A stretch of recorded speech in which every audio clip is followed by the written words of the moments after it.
DIY pergi sekolah. Kena buat topi? Sekarang dah pukul 9 malam. Kalau nak keluar beli barang, mana sempat?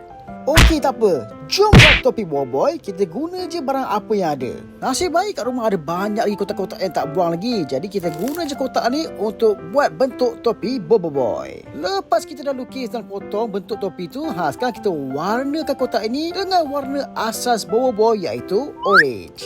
Dah siap warna orange, kita tambah lagi detail bahagian tanduk Boboiboy dan juga gigi dia. Putih atas dan bawah. Lepas tu kita guna kertas warna, potong bulat-bulat dan tampal atas topi itu untuk buat detailing dan gunakan marker untuk buat outline warna hitam.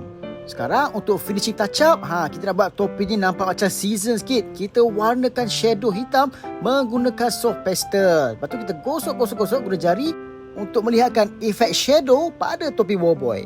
Last kali kita tampal emblem Boboiboy. Itulah kita punya finishing touch up. Topi pertama dah siap. Topi kedua pun dah siap. Dapatlah topi abang dan juga topi adik. Dalam masa lebih kurang 2 jam, siaplah 2 topi Boboiboy ni. Assalamualaikum.